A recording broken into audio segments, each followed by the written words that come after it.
C'est un véritable déchirement pour nous. Un véritable déchirement parce que nous nous rendons compte que aujourd'hui, un pays voisin, que moi je traiterais d'un État belliqueux,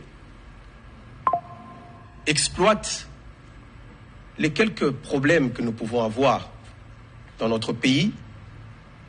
N'oublions pas que nous sommes un pays immense, avec 450 tribus, des exactions qui se font parce qu'il y a des gens qui sont détenteurs d'armes.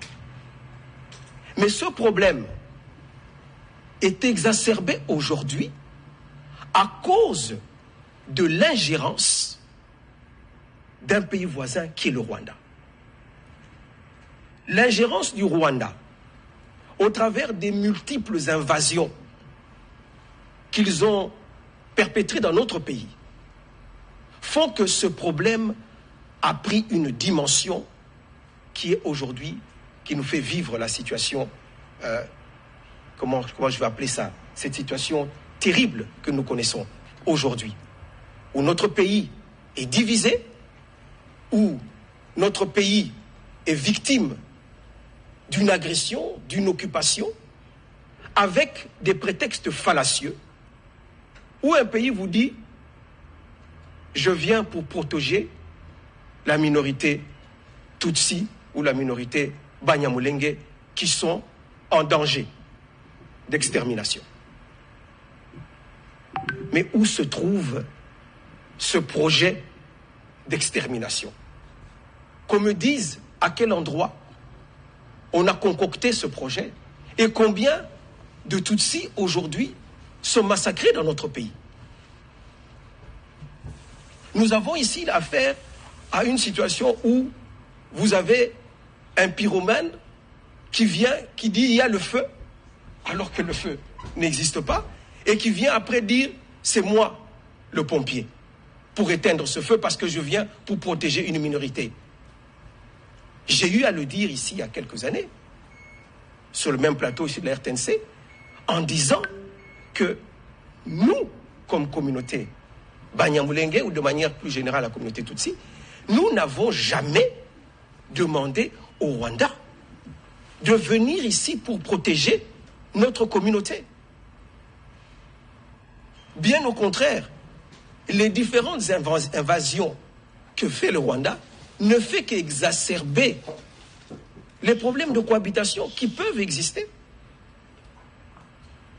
Parce qu'il en existe aussi entre les Luba et les Katangais. Nous l'avons vécu ici. Lors des joutes électorales, on a senti une certaine violence qui est revenue entre ces deux communautés. Nous le vivons aussi en Ituri, entre les Hema et les Lendu, ou encore ici, plus près de Kinshasa, entre les Teke et les Yaka. Tous ces problèmes de cohabitation sont des problèmes que doit résoudre la République démocratique du Congo, parce que ce sont des défis internes. Point n'est besoin de voir un État voisin devenir l'avocat d'une partie de notre population et intervenir militairement avec plus de milliers de soldats, soi-disant pour protéger une communauté. Non, l'agenda est tout autre. Parce que je voudrais savoir, et je pose la question, qui protège la communauté Banyamulenge installée ici à Kinshasa? Est-ce le Rwanda?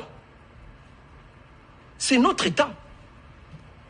C'est la RDC qui les protège. Nous avons ici, à Kinshasa, des membres de la communauté. Moi, je les fréquente, je les vois tous les jours. Ils circulent librement dans les villes de Kinshasa, dans la ville de Kinshasa. Nous avons notre communauté en bon nombre à Bukavu. Est-ce que c'est les Rwandais qui les protégeaient? Bien sûr, je parle d'avant l'invasion, parce qu'aujourd'hui, ils vont dire que c'est eux qui les protègent. Non. Bien avant l'invasion, qui les protégeait? Ce n'est pas le Rwanda. Ceux qui sont à Uvira, ceux qui sont à Lubumbashi, ceux qui sont à Kolwezi, sans oublier le gros qui vit dans les hauts plateaux de Mwenga, Fizi, Uvira, à Minembwe, puisque c'est le